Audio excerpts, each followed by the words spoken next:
¿Sabías que una de las ideas más importantes de tu vida, el contrato, nació hace casi 4000 años? Su origen es una columna de piedra negra que cambió la historia. Hoy es el Código de Hammurabi, un conjunto de leyes que no solo gobernó un imperio, sino que instaló el primer sistema operativo de la civilización humana.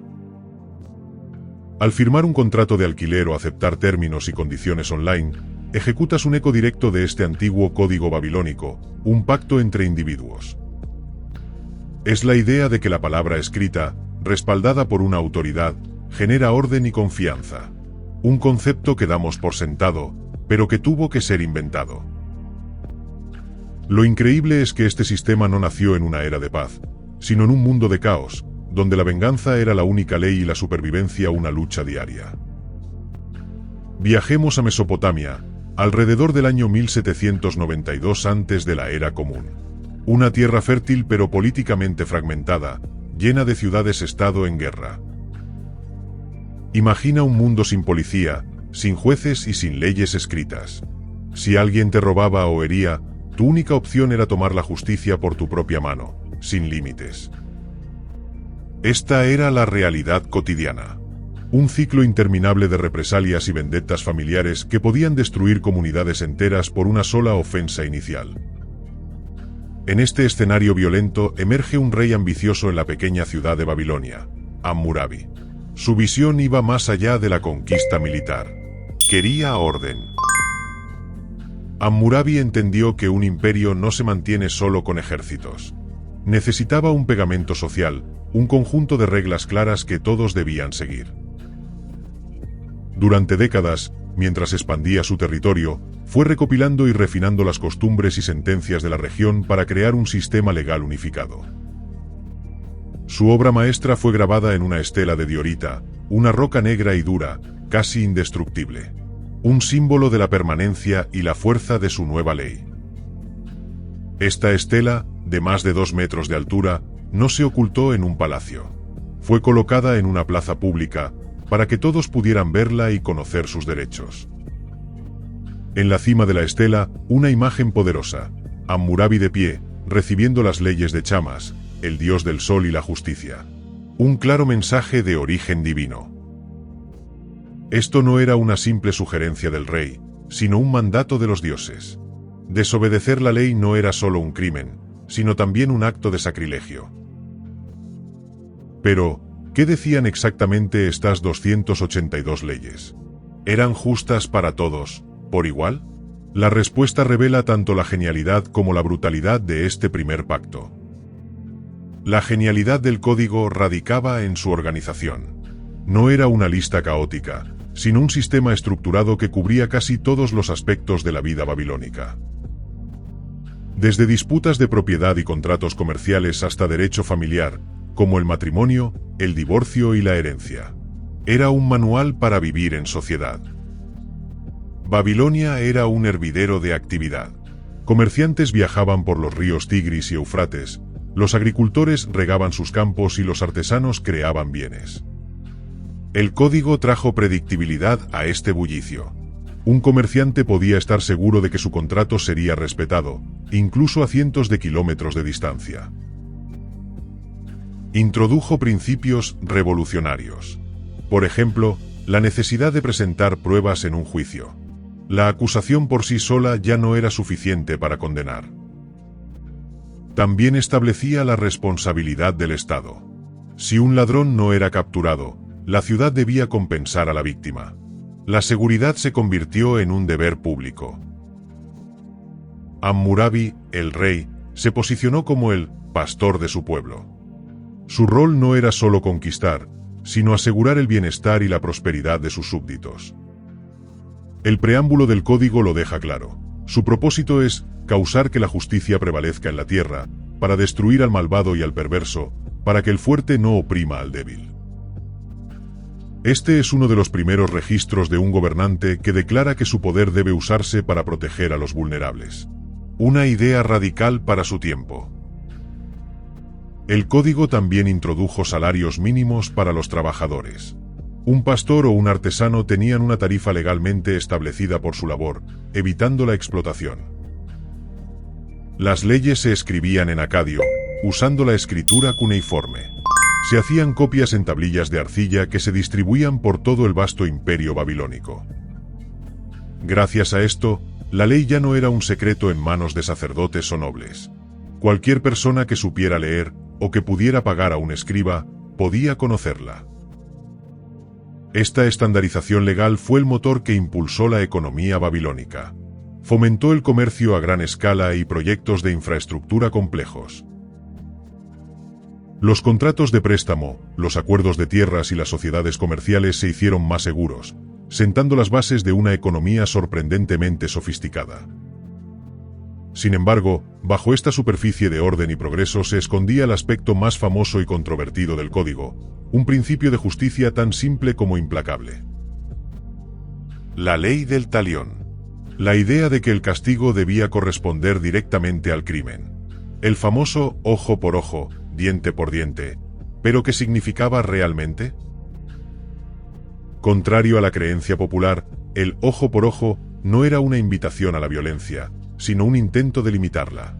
Era una forma primitiva de proporcionalidad. Antes de Hammurabi, si alguien te sacaba un ojo, tenías derecho a matarlo a él y a su familia. El código decía, no. Solo puedes tomar un ojo a cambio. Esta ley se aplicaba a lesiones corporales, pero el principio de reciprocidad se extendía a otros ámbitos. Si un constructor hacía una casa que se derrumbaba y mataba al dueño. La ley 229 era clara. El constructor debía ser ejecutado. Si mataba al hijo del dueño, el hijo del constructor debía morir. Una responsabilidad brutalmente directa. El código regulaba las prácticas médicas. Si un cirujano realizaba una operación exitosa, recibía un pago fijo. Pero si el paciente moría por su negligencia. La ley 218 dictaba que al médico se le debían cortar las manos. Esto aseguraba que los profesionales actuaran con el máximo cuidado y habilidad en su oficio. En el ámbito comercial, la justicia era igualmente directa. Si un hombre acusaba a otro de un crimen pero no podía probarlo, el acusador era condenado a muerte. Esto prevenía las falsas acusaciones y el perjurio, que podían destruir la vida de una persona. La palabra tenía consecuencias graves y el sistema se protegía. El código también protegía la propiedad privada con ferocidad. El robo no era castigado con la cárcel, que apenas existía, sino con multas severas o la muerte. Por ejemplo, robar en un templo o en el palacio era un delito capital. El Estado y la religión eran protegidos con la máxima dureza para mantener el orden social. Las leyes sobre la familia eran increíblemente detalladas. Regulaban el precio de la dote, las condiciones del divorcio y la adopción, que era una práctica común. Una mujer podía solicitar el divorcio si su marido la descuidaba o humillaba, y podía recuperar su dote. Una forma de protección económica femenina sin precedentes. Pero la infidelidad femenina era castigada con la muerte por ahogamiento para ambos amantes, mientras que el hombre casado podía tener relaciones con sus esclavas. El código era un reflejo de su tiempo, patriarcal, estricto y diseñado para mantener una estructura social rígida, donde cada persona conocía su lugar exacto. Este sistema, aunque duro, proporcionó una estabilidad que permitió a Babilonia convertirse en la ciudad más grande y próspera del mundo durante siglos. Pero esta estabilidad tenía un precio muy alto, y la balanza de la justicia no pesaba lo mismo para todos. Había un factor que lo cambiaba todo: tu clase social. Aquí es donde el ideal de justicia para todos de Hammurabi se fractura. La sociedad babilónica estaba dividida en tres clases sociales claramente definidas. En la cima estaban los Awilum, los hombres libres de clase alta, nobles, sacerdotes y propietarios de tierras. Eran la élite con plenos derechos y privilegios. En el medio se encontraban los Muskenum, hombres libres de clase baja. Eran artesanos, agricultores y comerciantes. Tenían derechos, pero su vida valía menos. En la base de la pirámide estaban los Bardum, los esclavos. Eran considerados propiedad y tenían muy pocos derechos, aunque el código les ofrecía algunas protecciones. La famosa ley del ojo por ojo solo se aplicaba si la víctima y el agresor pertenecían a la misma clase, un Awilum hiriendo a otro Awilum. Pero si un noble Awilum le sacaba un ojo a un plebeyo, Muskenum, la ley 198 indicaba que no perdía su ojo. Simplemente debía pagar una multa de plata. Y si un noble le sacaba un ojo al esclavo de otro hombre, el castigo era aún menor, pagar la mitad del valor del esclavo a su dueño. La lesión era un daño a la propiedad. Esta desigualdad era el núcleo del sistema. La justicia no era ciega, miraba directamente tu estatus social y tu riqueza antes de dictar una sentencia. Los historiadores debaten sobre el propósito de esta estructura. ¿Era una forma pragmática de mantener el orden en una sociedad profundamente estratificada? ¿O era simplemente una herramienta para que la élite gobernante consolidara su poder y protegiera su estatus privilegiado a expensas de las clases más bajas? Por un lado, el código ofrecía una ruta para la movilidad. Un Muskenum podía enriquecerse y un esclavo podía comprar su libertad o casarse con una persona libre. Incluso los esclavos tenían derecho a poseer propiedades y a testificar en un juicio. No eran simples objetos, lo que era un avance con respecto a otras culturas. Por otro lado, las multas y castigos estaban diseñados para que los ricos pudieran resolver casi cualquier ofensa con dinero, mientras que los pobres pagaban con su cuerpo. Un campesino que no podía pagar una deuda podía ser forzado a la esclavitud o a entregar a su esposa e hijos como sirvientes durante 3 años para saldarla. Esto plantea una pregunta incómoda. ¿Era el Código de Hammurabi un monumento a la justicia o el primer ejemplo de un sistema legal diseñado para perpetuar la desigualdad? La respuesta es que probablemente era ambas cosas a la vez. Un paso gigante para la civilización, pero un paso que se dio sobre las espaldas de los menos afortunados. Más allá de los castigos brutales, el mayor impacto del código fue la normalización de la ley en la vida cotidiana. La gente empezó a pensar en términos de derechos.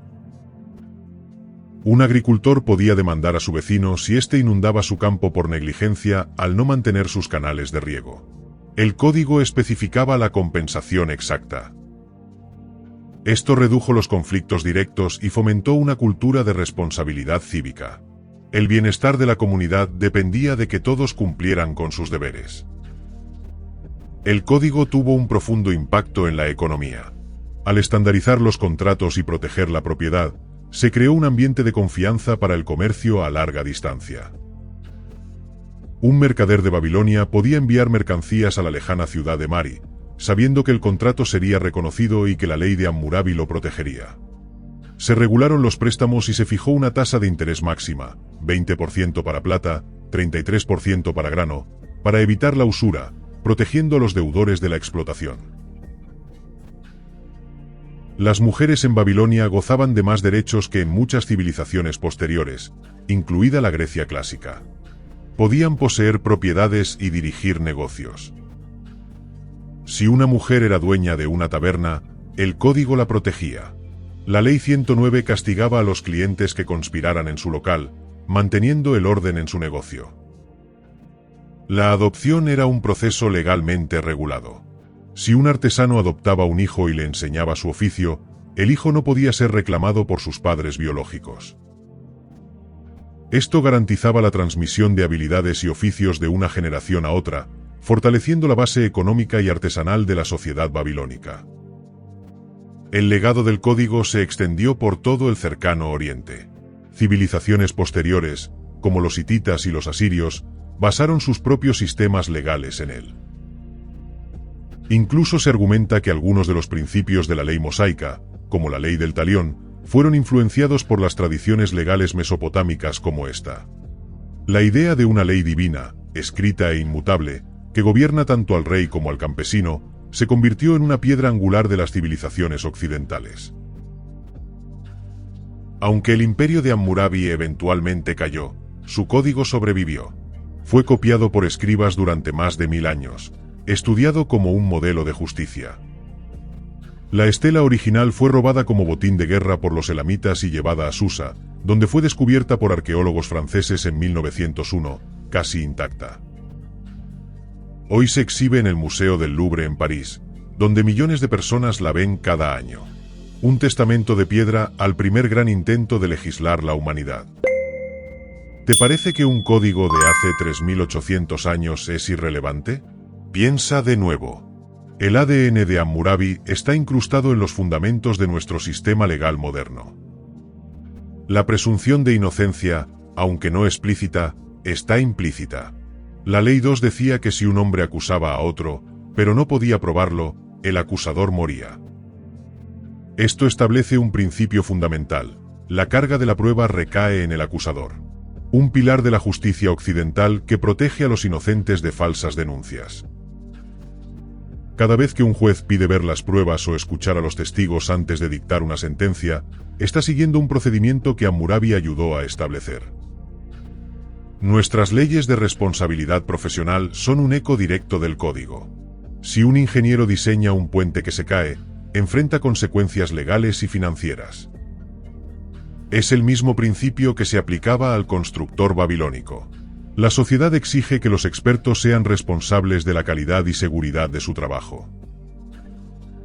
Los salarios mínimos modernos y las regulaciones laborales, diseñados para proteger a los trabajadores de la explotación, tienen sus raíces en las tarifas fijas del código. Comparemos la Ley 251 de Hammurabi. Si el buey de un hombre es un corneador conocido y no lo cuida, y mata a un hombre, no hay reclamo. Suena familiar, ¿verdad? Hoy, esto se llama negligencia. Si el dueño de un perro peligroso no toma precauciones y el perro ataca a alguien, el dueño es legalmente responsable del daño causado. La idea de que eres responsable no solo de tus acciones, sino también de los daños previsibles causados por tu propiedad, es un principio legal que ha resistido milenios. Incluso la idea de una ley pública y accesible es un legado directo. Hoy, las leyes se publican en boletines oficiales y en Internet, siguiendo la idea de la estela pública. Sin embargo, la sombra de la desigualdad de Hammurabi también persiste. ¿Afecta a la clase social el resultado de un juicio, hoy en día? Es una pregunta que nos incomoda. Un acusado adinerado puede permitirse los mejores abogados y defensas, mientras que una persona de bajos recursos a menudo depende de la asistencia pública sobrecargada. ¿Es esto tan diferente de un Awilum, pagando una multa de plata mientras un Muskenum recibía un castigo físico por el mismo delito? El principio es peligrosamente similar. El debate sobre sentencias mínimas obligatorias versus la discreción judicial también se relaciona con la rigidez del código de Hammurabi, que no permitía matices. El código nos obliga a cuestionar si nuestras leyes, a pesar de sus nobles ideales de igualdad, realmente logran aplicarse de la misma manera para todos los ciudadanos. El mayor legado de Hammurabi no es una ley específica, sino la idea misma de un contrato social formalizado. Un pacto entre el gobernante y los gobernados. Antes del código, el poder del rey era absoluto y arbitrario. Después del código, el poder del rey estaba, al menos en teoría, limitado y definido por la misma ley. El gobernante se comprometía a proporcionar orden y justicia. A cambio, los ciudadanos se comprometían a obedecer la ley y a renunciar a su derecho a la venganza personal. Esta transferencia del poder de la retribución del individuo al Estado es uno de los saltos conceptuales más grandes en la historia de la humanidad. Es el nacimiento del gobierno. Filósofos como Thomas Hobbes, John Locke y Rousseau teorizaron sobre el contrato social miles de años después, pero Hammurabi fue el primero en ponerlo en práctica a gran escala. Su código demostró que una sociedad basada en leyes predecibles, en lugar del capricho de un déspota, podía ser más estable, próspera y duradera en el tiempo. Esta idea se propagó. Los imperios que siguieron, desde los persas hasta los romanos, entendieron que la unificación legal era tan importante como la conquista militar. El derecho romano, base de muchos sistemas legales en Europa y América Latina, perfeccionó esta idea, creando un sistema aún más complejo de derecho civil y público. Pero la semilla estaba en Mesopotamia. La creencia de que la ley escrita es superior a la fuerza bruta y que es el pilar sobre el que se construye una civilización. La influencia del código también se puede ver en la diplomacia. Al crear un sistema legal predecible, facilitó los tratados y acuerdos entre diferentes reinos. Las tablillas de Amarna, correspondencia diplomática de Egipto, muestran cómo los reyes del cercano Oriente se referían a reglas y protocolos compartidos, una herencia legal. El código también separó, por primera vez de manera clara, el derecho civil del derecho penal. Distinguió entre disputas privadas y crímenes contra el Estado. Esta es una distinción fundamental que todos nuestros sistemas legales modernos utilizan. Un robo es un crimen penal, mientras que un incumplimiento de contrato es civil. Así, la estructura de nuestros palacios de justicia, con sus diferentes salas y especialidades, refleja una organización del pensamiento legal que nació en Babilonia. El Código de Hammurabi no fue un documento perfecto. Era desigual, a menudo brutal y reflejaba una visión del mundo muy rígida. Pero fue el primer borrador. Fue el primer intento de la humanidad de responder a la pregunta más difícil de todas. ¿Cómo podemos vivir juntos en grandes grupos sin destruirnos unos a otros? Desde la antigua Babilonia hasta nuestras metrópolis modernas, la lección de la estela de Diorita resuena con una claridad asombrosa. Sin reglas, no hay civilización. Hammurabi nos enseñó que la justicia, incluso en su forma más primitiva, es el cimiento de la sociedad. Proporciona la previsibilidad necesaria para la cooperación. Su código fue un intento heroico de imponer un orden lógico y predecible en un mundo gobernado por el caos y la violencia desenfrenada. Fue un acto de creación.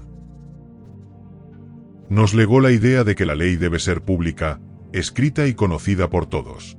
Un baluarte contra la tiranía del secreto y la arbitrariedad del poder. Sin embargo, también nos dejó una advertencia. Una advertencia sobre cómo la ley, la herramienta diseñada para proteger al débil, puede ser utilizada para solidificar el poder del fuerte.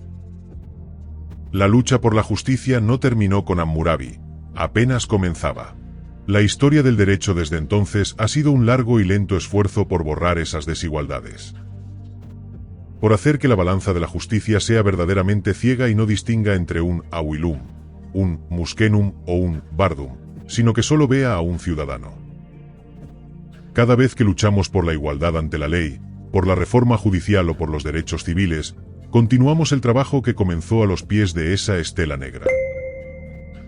El Código de Hammurabi no es solo una reliquia en un museo. Es el primer capítulo de nuestra propia historia, un espejo que refleja nuestros más altos ideales y nuestros peores prejuicios. Nos muestra cuán lejos hemos llegado en nuestra búsqueda de una sociedad justa, pero también cuán peligrosamente fácil es volver a un mundo donde la ley sirve al poder. La próxima vez que veas un tribunal de justicia o leas sobre un nuevo proyecto de ley, recuerda a Hammurabi. Recuerda que cada ley es un intento de equilibrar orden y libertad. La historia de este código es la historia de la eterna tensión humana entre nuestro deseo de seguridad y nuestra aspiración a la equidad. Un dilema que aún hoy no hemos resuelto. Únete a nuestra comunidad de exploradores del pasado para seguir decodificando las lecciones que la historia tiene para nuestro presente. Suscríbete para no perderte nada. Porque entender de dónde vienen nuestras leyes es el primer paso para mejorarlas y construir un futuro más justo para todos, no solo para unos pocos privilegiados. La estela de Hammurabi nos hace una pregunta a través de los milenios, una pregunta que resuena con fuerza en nuestro mundo polarizado y lleno de desigualdades. ¿Están nuestras leyes diseñadas para proteger verdaderamente al débil del fuerte, o son todavía, en el fondo, un reflejo del poder de quienes las escriben?